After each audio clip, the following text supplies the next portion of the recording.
बिस्मिल्लाहिर्रहमानिर्रहीम। मैं SHO Rizvia police station Zubair Nawaz आपसे मुखातिब हूँ। अभी हालिया स्ट्रीट क्राइम्स और ये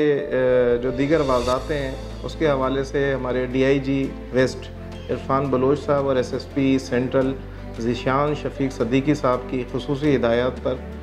हमने इसमें मुख्तलिफ़ टीम्स जो है वो तश्कील दी थी, जिस पर हम स्ट्रीट क्राइम और उनका जो छीना हुआ माल है उनके ऊपर काम कर रहे थे।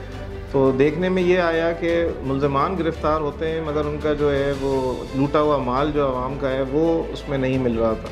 और जो दीगर मोबाइल फ़ोन है वो बरामद नहीं होते हैं। उसकी जो सबसे बड़ी वजह हमारी जो टेक्निकल टीम थी उन्होंने ये देखी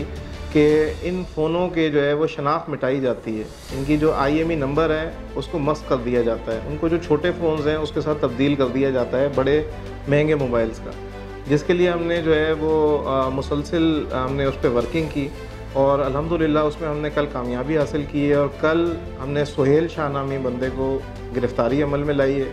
जिससे एक लैपटॉप, पेंडोरा डिवाइस, मुख्तलिफ़ USBs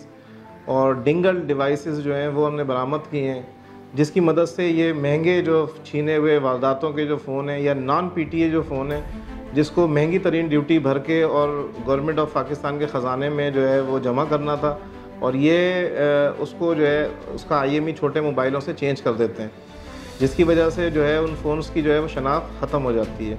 और हमें भी हमारी वारदातों में जो है वो ट्रेसिंग में नहायत दुश्वारी का सामना होता है। तो अल्हम्दुलिल्लाह कल हमारी कामयाबी हुई है और ये हमने डिवाइसेस भी बरामद किए हैं और छीने हुए महंगे तरीन जो फ़ोन हैं वो 55 के करीब हमने बरामद किए हैं। इस पर मुकदमा दर्ज कर दिया गया है और अब ये तफ्तीश के मराइल में है। ये इसने दौरान इब्तदाई अपनी जो इंटेरोगेशन है वो जिन लोगों के इंकशाफ किए हैं जिनसे ये फ़ोन लेता था और जो इस तरह के कारोबार करते हैं उनके ख़िलाफ़ भी इंशाअल्लाह कानून के हिसाब से कार्रवाई की जाएगी।